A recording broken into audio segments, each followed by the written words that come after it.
Rahubat, you saw Rahubat, Alifia,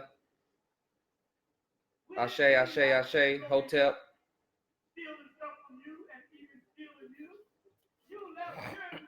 Rahubat, Alifia, Hotep, Ashe, Shalom. What's going on, family?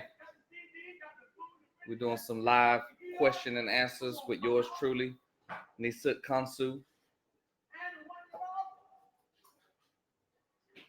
The most controversial Nu-Waupian on Facebook. Rahubat. I'm gonna try to see if I can share my screen going live on Facebook. I don't think Divine, man, you know what? Divine Prospect flexed me out, brother. He never, we were supposed to do that debate, and he did the same thing that he did when we were supposed to do the first debate, and he never did it. Then he took the little pre-discussion that we had on Facebook and put it on YouTube.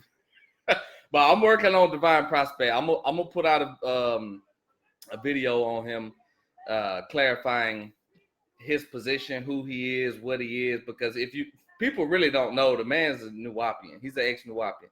He admitted to me that he has over 80 Nu-Waupian books.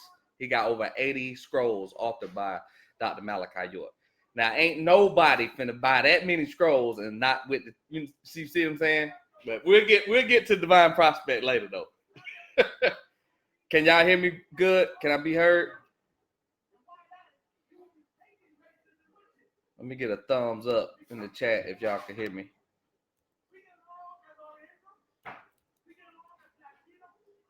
Rahubat, Yasar, Hotep, Alifia. Okay. All right, so y'all can hear me good? All right, cool. Okay, so I'm taking any and all, okay, all right. I'm taking any and all questions about anything, any questions you may want to ask or along the line.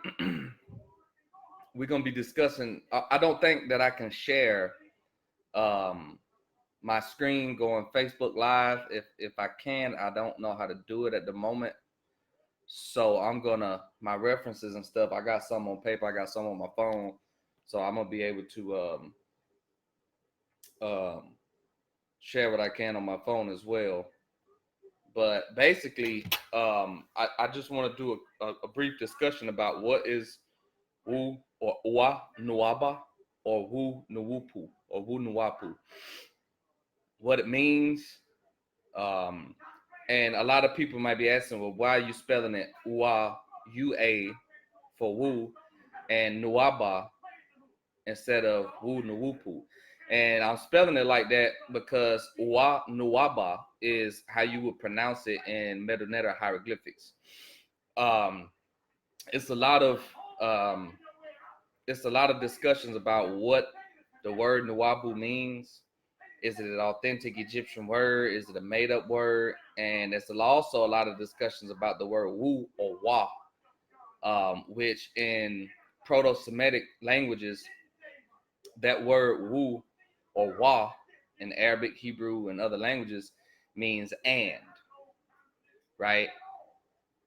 But what I want to emphasize is that using it as and in the context of Wa Nuaba or Wu Nu-Wau-Bu and Nu-Wau-Bu makes no sense. That's the wrong context to use that in. The context that it should be used is actually from the Medu-Neter hieroglyphics, and I can after the chat I'm going to post all my references in the comment section. But there's a word in Medu-Neter hieroglyphics, Wa, U-A. And in the hieroglyphics, there's a lasso. And the lasso was used that when the brick masons in ancient Tamaray, ancient Kemet, ancient Egypt, when they was building, they would use the rope and the lasso to, it's a line. Like if anybody's familiar with laying bricks, You use a line to make sure that your bricks, that your wall is leveled, right? Now, in the hieroglyphics, in Meduneta, that word wa means the way or path. They keep that way or path straight to make sure that the bricks that they're laying are in line and in order, right? And of course, the word nuwaba, which we have already shown and discussed, is in various hieroglyphic dictionaries. It's also in the Wallace Budge Hieroglyphic Dictionary. But that word nuwaba, and like I said, I'm gonna post all my references in the comment section. That word Wallace Budge leaves untranslated. It's a question mark beside it. Right? Now, also keep in mind that Panabab Yanun, Baba Yanun, Dr. Malachi York explained to us, he said, I would never give them the real meaning of Nu-Wau-Bu. That's who he was talking about, because in their meta dictionaries, they don't translate the word. So the reason I put Wa Nuwaba and Wu Nuwupu is because the proper context of Wu Nuwupu or Wu anything is not just and. In our language, Nuwapuyi or Sabatuyi, now it's being called Sabbatic. The only definition of the Wu or the Wa is and, right? But using it in the context, okay, if you say Nuwapu means to replace, it's one of the meanings. It has various meanings. Let me say this too. There is no one meaning for words in ancient languages. If you go to a Metaneta hieroglyphic dictionary and look up one word, you're going to see sometimes 20, 25 different translations or meanings for that one particular word. So there is no one particular meaning for Nuwau-Bu or Nuwaba. But the reason the proper context would be the wa, as in the way or path, is because when you get into the context, saying and replace them or and Nuwapians just makes no sense. It makes no sense at all. That's sound right reasoning. But using it in the context of the Metaneta hieroglyphics by saying the way of the Nuwapians. You follow that? And Baba explained this as well when he talked about Wu Nuwau-Bu, Wu Hindu, Wu, whatever. He give Wu Yoruba, Wu this, and he's explaining that because he's meaning the way of the Yorubans, the way of the Hindus, the way of the Nuwapians.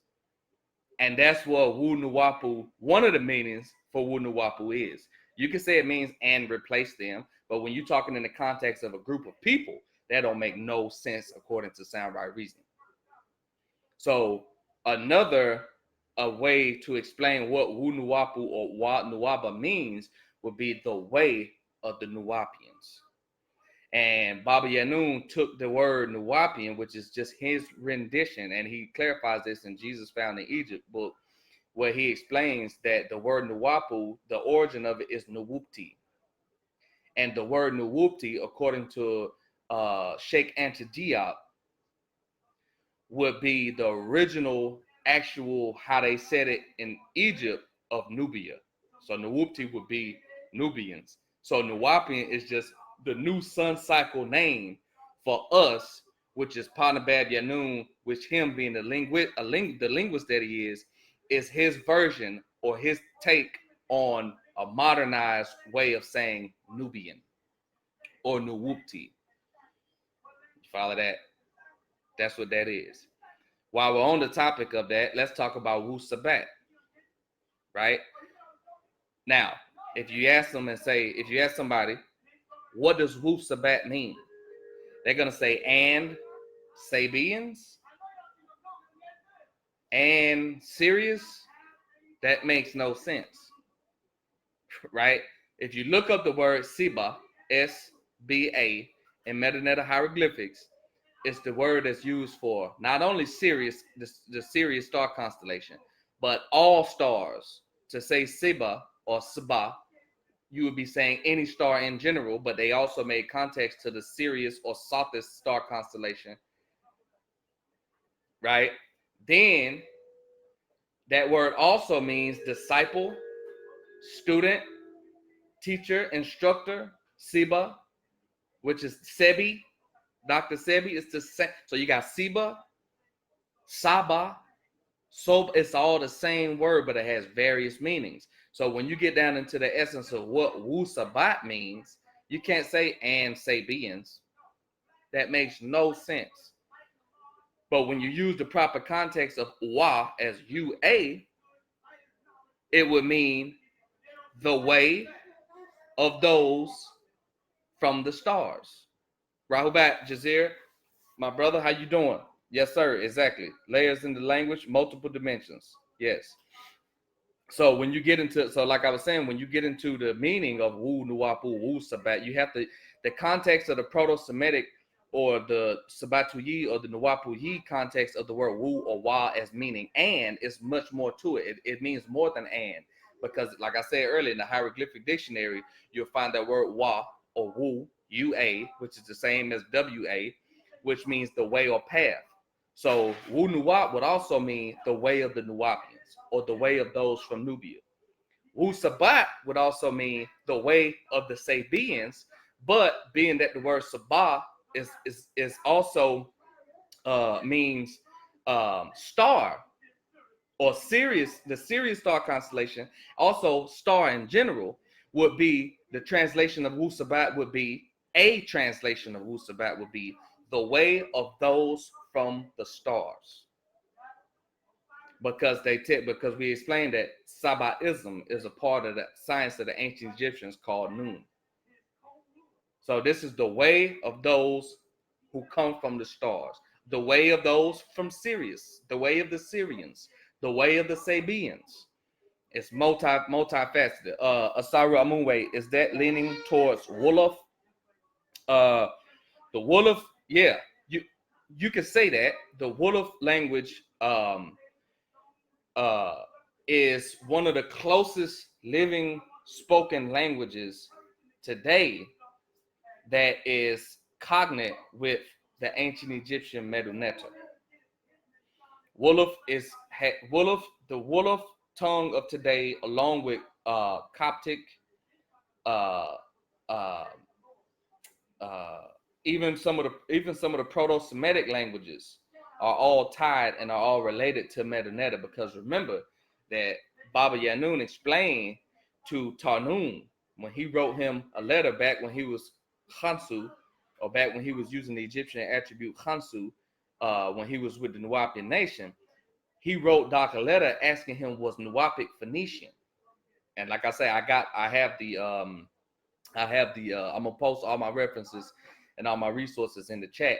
But he wrote a letter to Doc and asked him was the Nuwapic language Phoenician, and he explained to him no, it's not Phoenician. That the origin is Napatan, and that the Napatan come from the Meroe or Meroitic, and that the Meroitic comes that the Meroitic would eventually be or come down to the Sabian. He also explained in that letter that he wrote to him that hieroglyphics was our original script. That's what he said. He told him that. So this is the reason why you can look up, and the language we have a language research group. Me, the brother Scotty Matthews, he was the one who actually found the word Nu-Wau-Bu or Nu-Wau-Bu in the Wallace Budge hieroglyphic dictionary.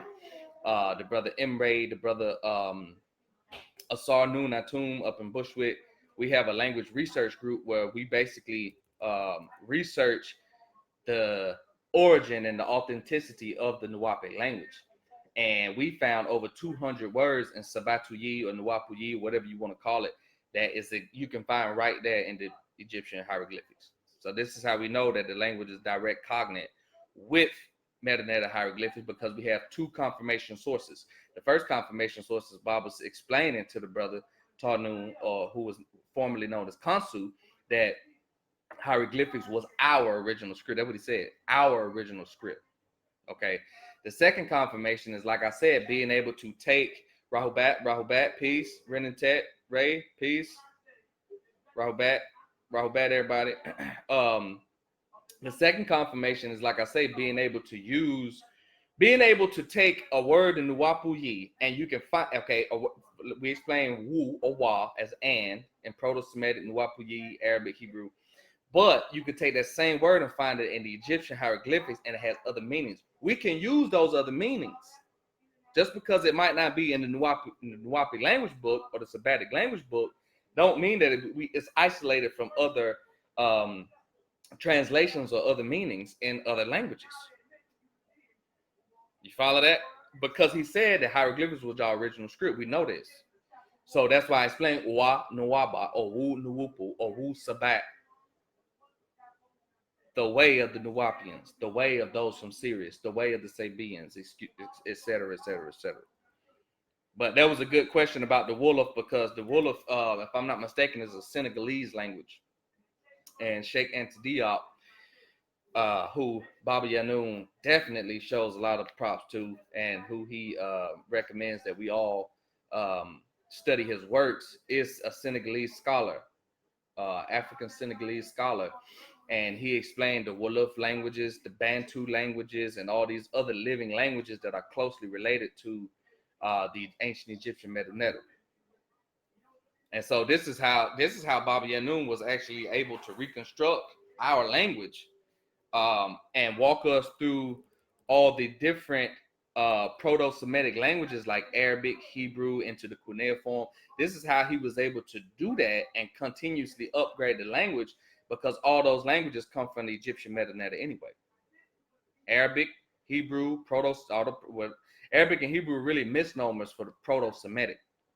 All these languages are cognate with Medu Neter. You can find these words. You could go to an Arabic dictionary or a Hebrew dictionary and look up words, and then go to Egyptian hieroglyphic dictionary and find those same words. And we all know that Nubia and Kemet predates Arabia and Hebrew, Israel, that whole culture, Judaism, Islam, it predates all that. So 1 + 1 = 2. That's where they got their languages from.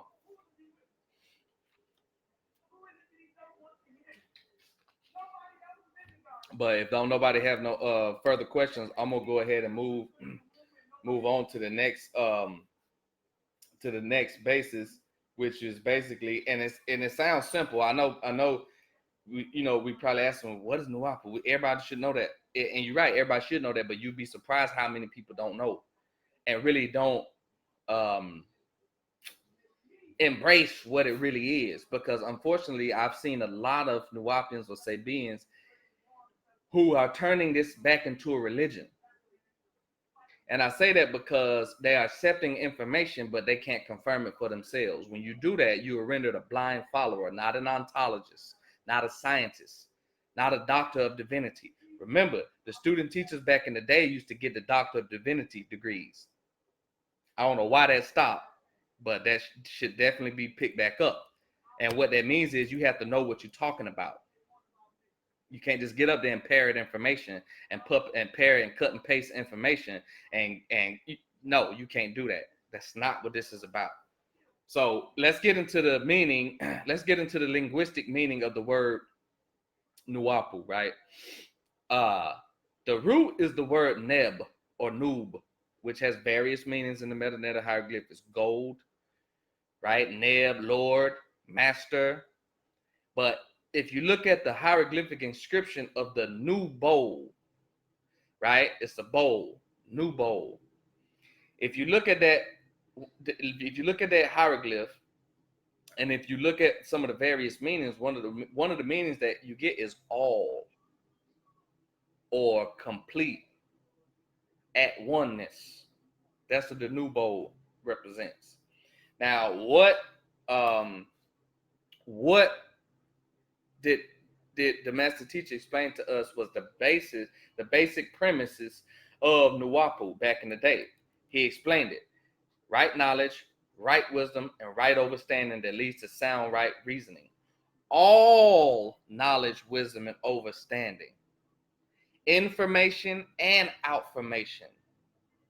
You follow that? All knowledge, wisdom, and understanding. In this universe, the multiverse, which leads to the omniverse.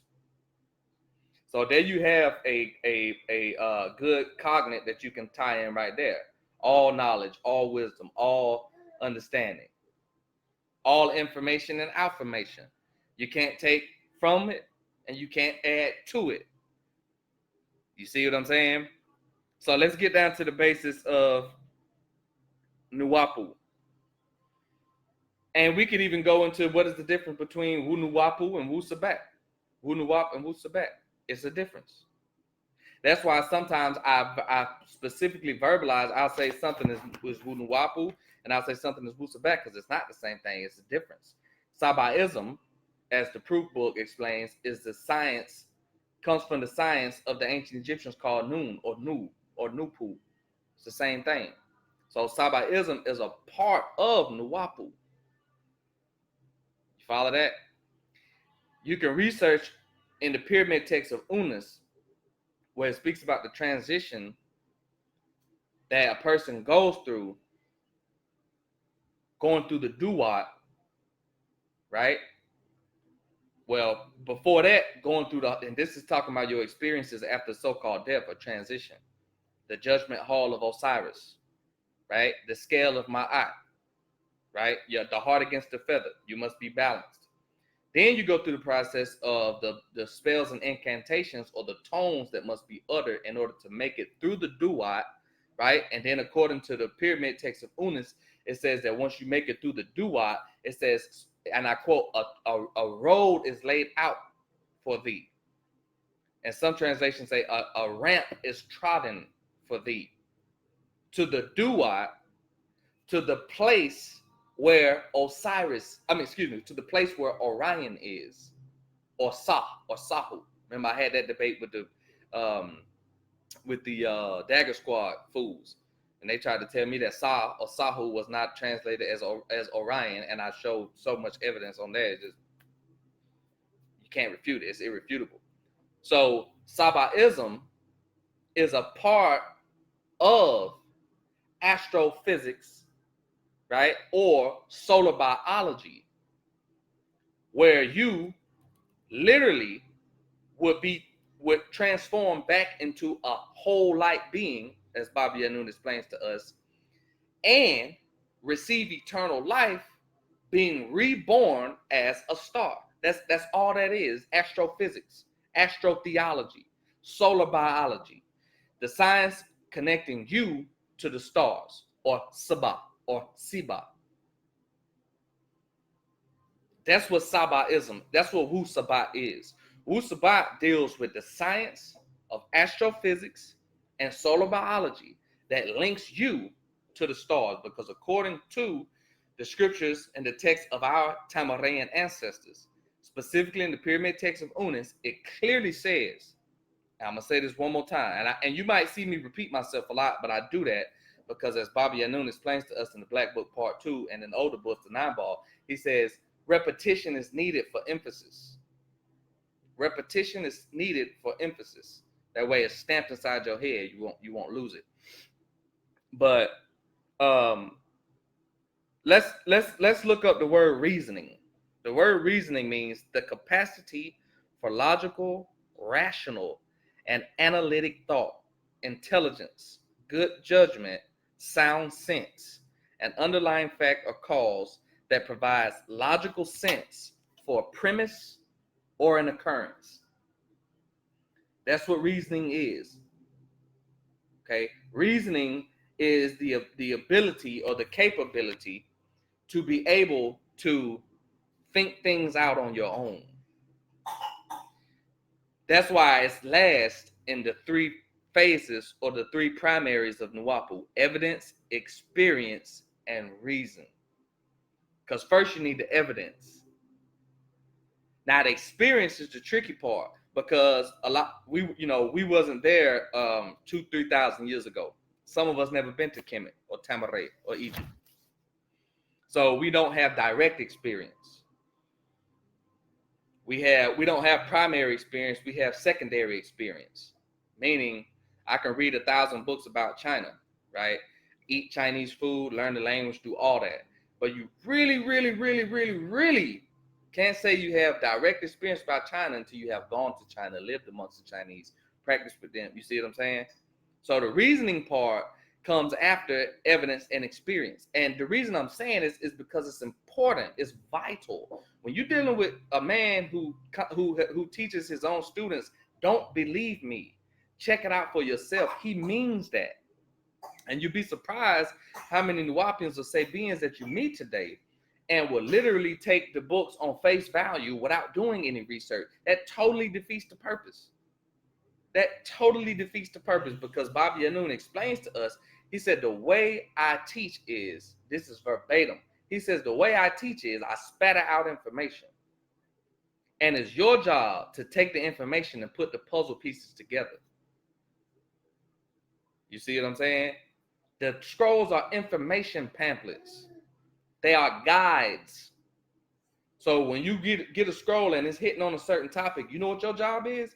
To do further and more extensive research on that topic, so that when you teach, you can expound on it. Instead of saying, somebody asks the questions, you go, let me go read this book. And you just parroting from the same. I have the book. I don't need you to repeat what's in the book. I have the book. I know what it says. I need you to expound and articulate on it. And this is what we have to remember as student teachers of the master teacher. This is what's important.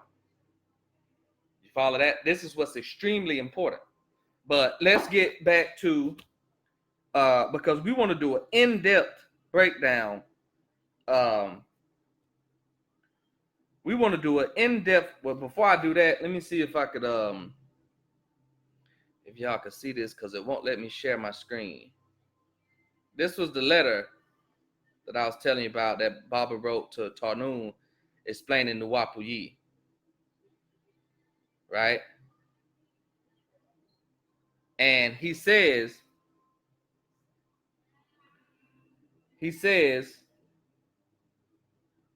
as for Nubic, it's really Nubian and Sudanese Arabic, and is being confused with Nuwapic. And the original script of Nuwapic was called Suf hieroglyphics. And the script we now use was Napatian and Meroitic. And Meroitic script was to become Sabian. I just wanted to read that real quick. So people don't think I'm making stuff up. But let me let's give some in-depth emphasis on what this thing is called Nu-Wau-Bu.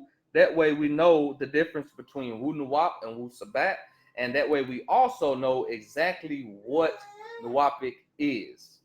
Okay, but before I go to that, I just got a question from the brother Jazir. And let me say something. This brother right here, him and his brother, and Grand Kush, these brothers do the most extensive builds on Nu-Wapic and on Nu-Wau-Bu and Noon Science. If you ain't familiar with them, you definitely need to look up their classes on YouTube. But he said, we got a question. He says, I have a question that I hope doesn't send the discussion too far off topic. No, that's fine. I've seen a couple of your posts lately on some of the rituals. How would you explain to someone learning about Nu-Wau-Bu what is the goal and purpose of the rituals in our culture? Whew. That's a good question. I'm gonna answer that question. Let me take one reading that I want to read, then I'm gonna come back and answer that question. Hold on, let me find it real quick. Okay. All right.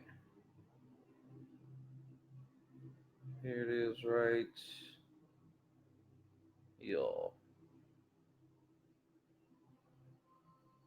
All right. It says, this is coming from Bible Interpretations and Explanations, Book 1. This is the first publications authored by Baba Yanun. Realize that. Amun Guru Apata. So we're going all the way back to explain real quick what Nu-Wau-Bu is. Because sometimes you got to go all the way back to phase 1. Unfortunately, just people, I don't know, skip around it or whatever. But this is from Bible Interpretations and Explanations, Booklet 1.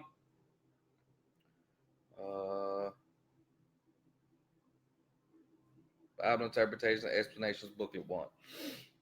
And it says,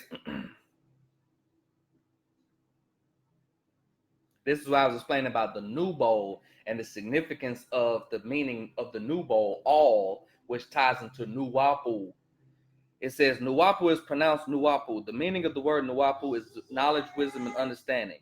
Nu-Wau-Bu is all knowledge, all wisdom, all understanding, finite and infinite. The Nu-Wau-Bu is the science of sciences and the science in science. Nu-Wau-Bu is the spiritual science that existed before the great flood of Noah 17,250,000 years ago.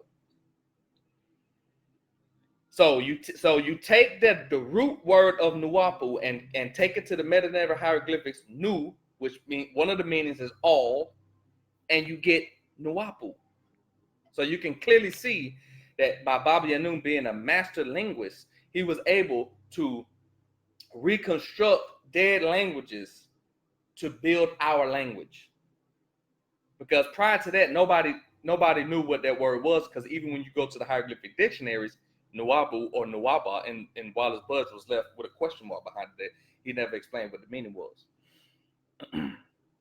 It says, the standard knowledge of Nu-Wau-Bu is right knowledge. Right knowledge is that knowledge which agrees with nature and its laws and ways of life and death. Right knowledge is facts without fallacy. Facts are identified, listen closely. Facts are identified by proof, logic, reason, because facts are always logical and they always reason out. When all necessary and major questions about the Bible have been asked by, answered for, and known to, and understood by the so-called Negro, then he or she will be qualified for his or her own spiritual science, which is Nu-Wau-Bu. Nu-Wau-Bu is the spiritual heritage of Ethiopians in general, and it helps all oppressed people. Stop right there.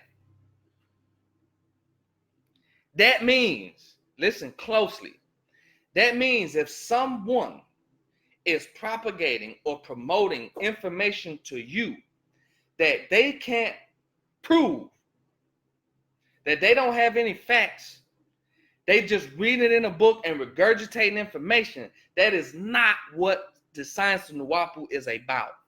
In fact, having belief or blind faith is prohibited. So even when you do something, even when you read the scrolls, the actual facts, the Patanaks, the old scrolls, the new scrolls, what master secrets, whatever, the holy tablets, when you read in these books, it is your duty to research the information so that you can confirm it for yourself. Because if you can't confirm it for yourself, it is not real. It's a belief system. You're just like a Muslim, Christian, or Jew. These scrolls is not meant to be read and regurgitated. These scrolls were meant as information pamphlets, starter packages. That's what it is. I just wanted to clarify that because I've been in an hour-long debate with a alleged Nu-Waubian of over 20 years about the existence of Jesus. 2019. And I'm going back and forth with this brother about Jesus. Are you kidding me? Are you serious? Is this what we have regressed to? I'm having an hour-long debate with an alleged Nu-Waubian of over 20 years about Jesus. Listen, the word Jesus should not even be in your vocabulary anymore. It should not be in your vocabulary. He made it real clear. Jesus is Horus, and an incarnate, and I'm verbatim. This is from There Is No Time Span class. I posted this on my thread. Verbatim, quote, Jesus is Horus, and an incarnated Horus is Amun, end quote. Period. What else needs to be explained? Nothing else needs to be explained about that. Until you can verify Yahshua, Ben Pandira, Sanan Reye, whatever you want, Jesus, Yahshua, until you can confirm his existence, it is not real. And let me say this. If you read something in the scroll that you can't confirm for yourself, it's not real to you. Everything in the scrolls is not, if you have never experienced an extraterrestrial, if you've never seen an extraterrestrial, if you never had that kind of experience, you do not have to go around propagating the existence of extraterrestrials. You know why? Because you can't confirm it for yourself. I have never had any experience with an extraterrestrial. Me personally, I've never seen UFO, none of that. So do I have direct experience of the existence of extraterrestrials? No. But I've done extensive research on the existence of extraterrestrials and life outside of this planet. And it stands to reason. Listen to the verbiage.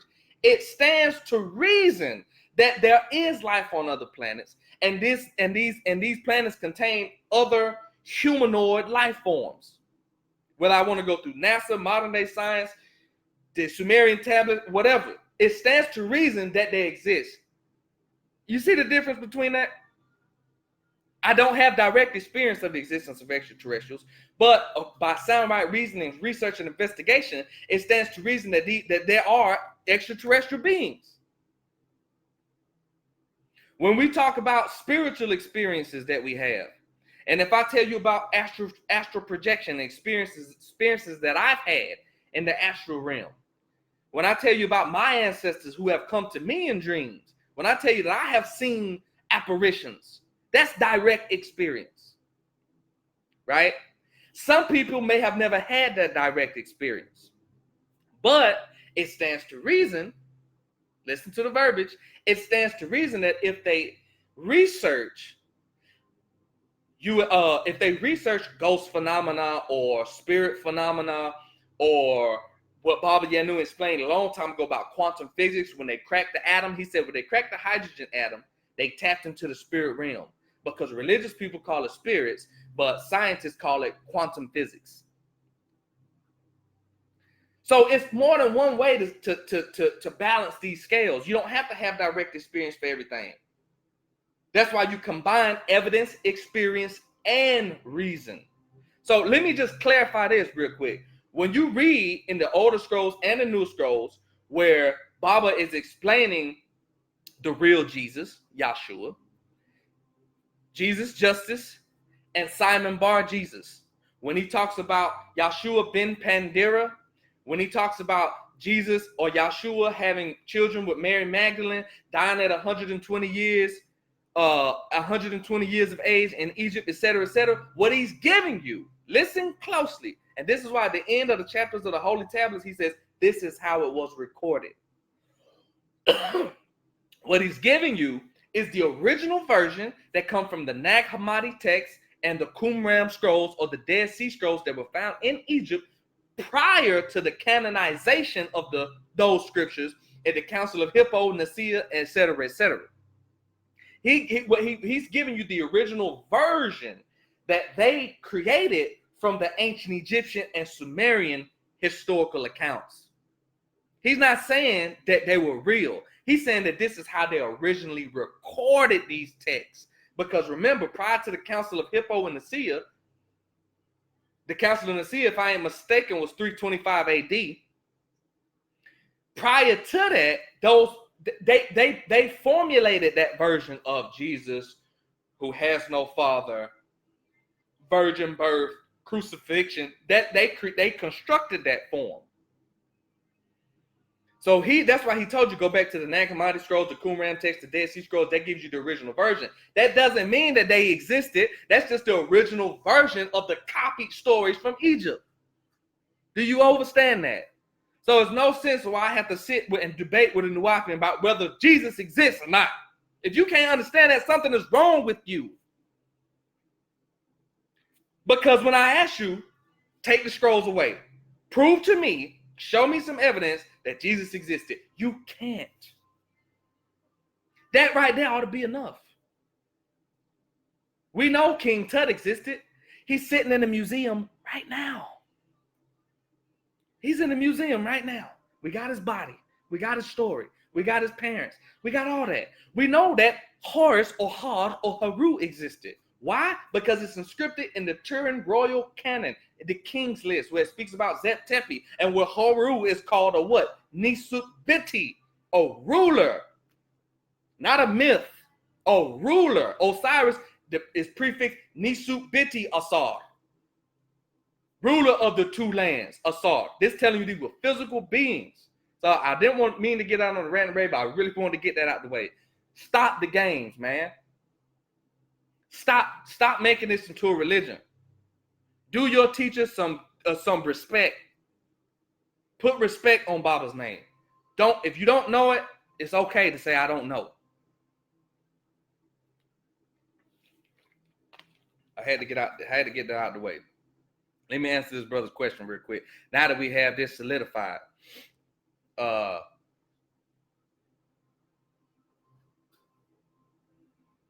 on one second.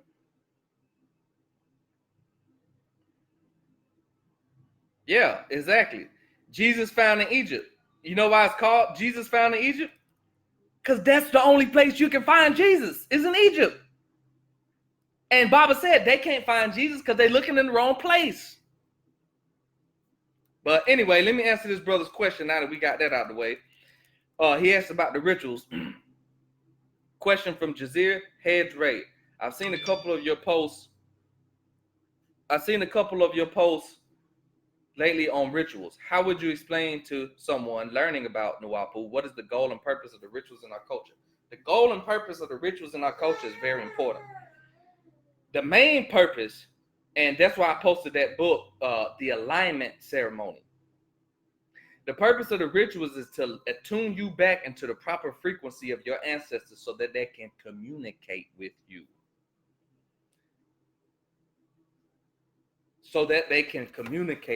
Hey, can you bring me that book? Look on the bottom of that TV stand, and there's some books down there. Just bring the whole little stack. The purpose of rituals in our culture is to align you back to the frequency or raise your vibrations to the level where your ancestors vibrate at.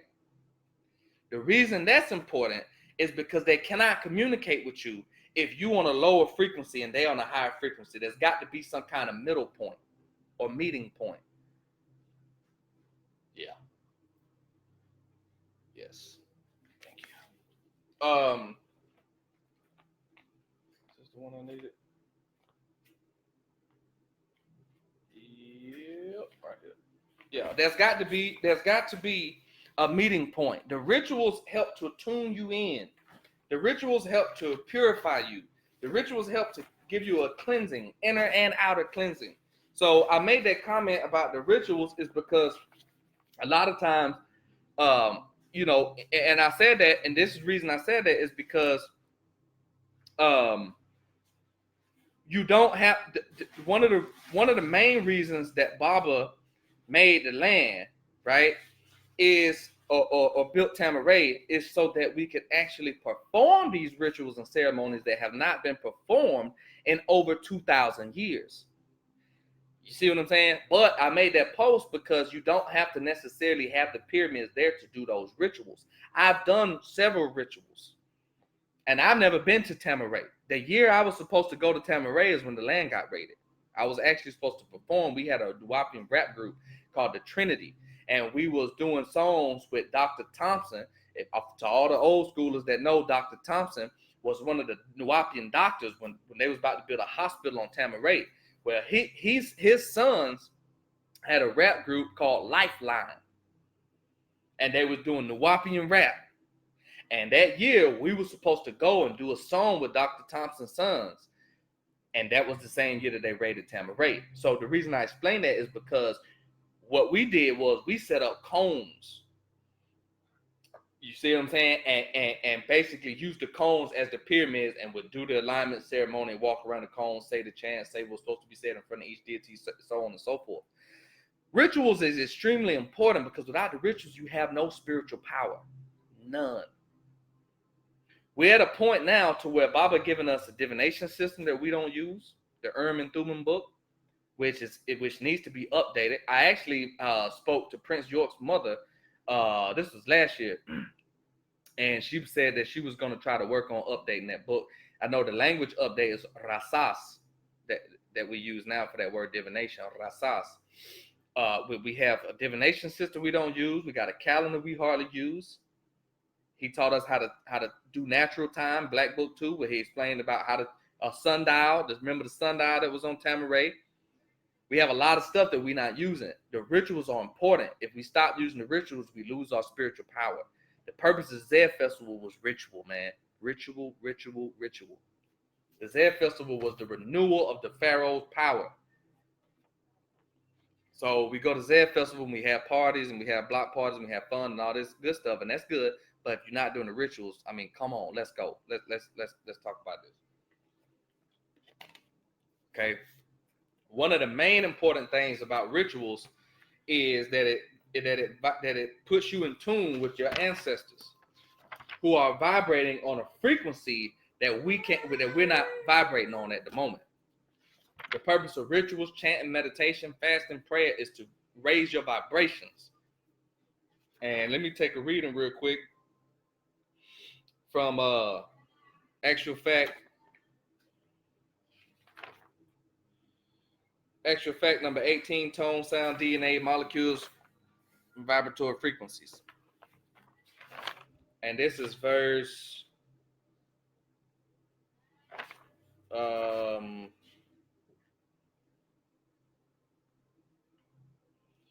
I'm gonna start at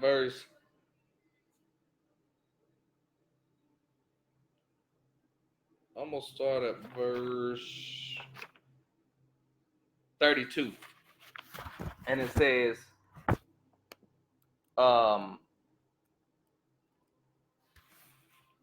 exactly. And let me do a little let me elaborate on that, brother Jazir.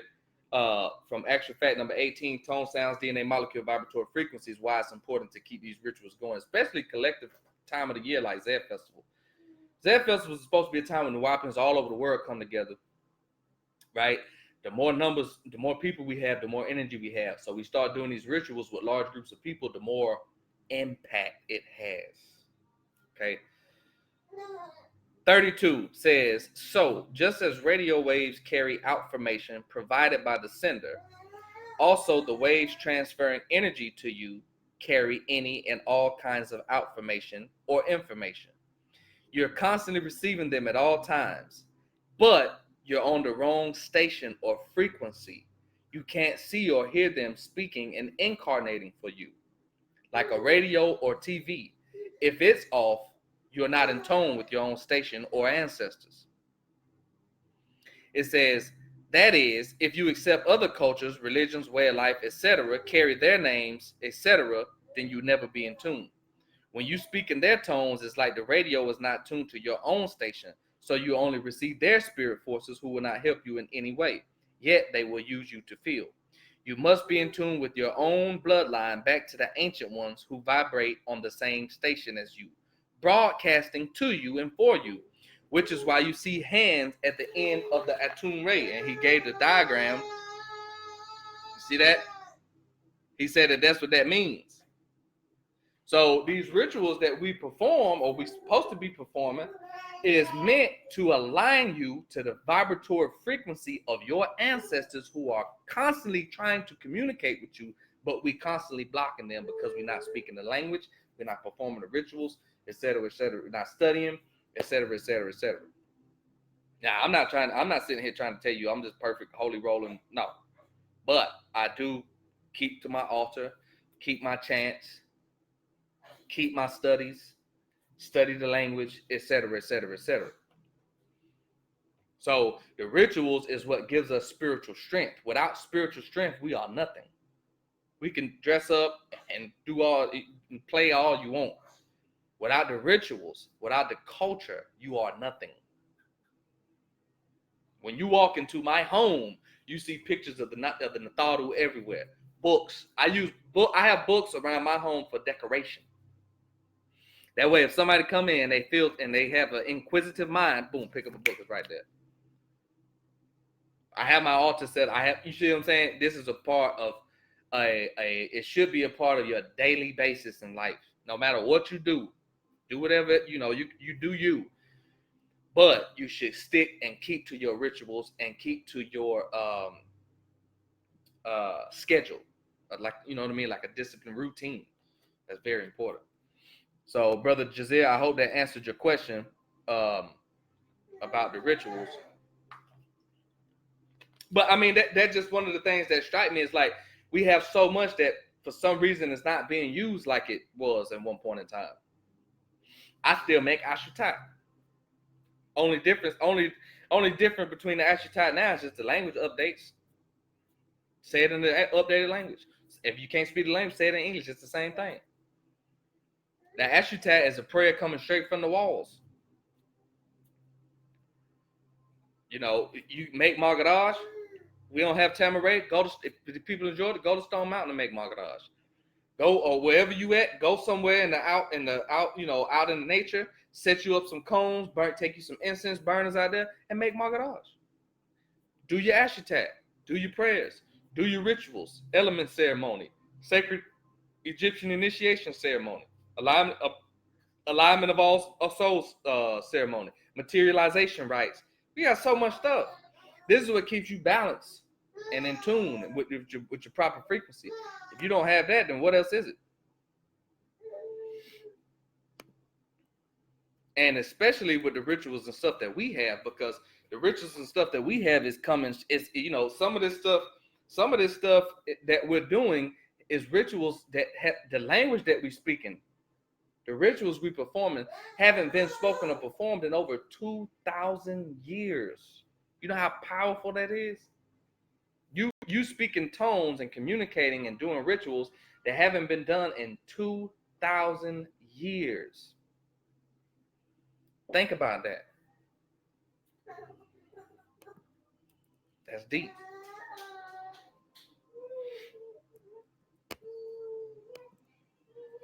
Yeah. Let me see what the brother said. We have to get our.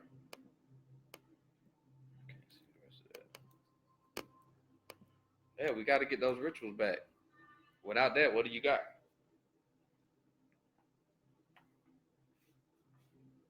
Any more questions? I'll move on to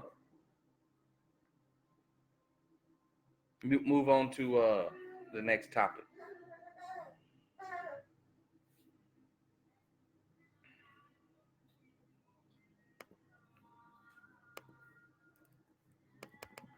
The brother had asked a question earlier about the Wolof language, which is the Senegalese language, which is one of the closest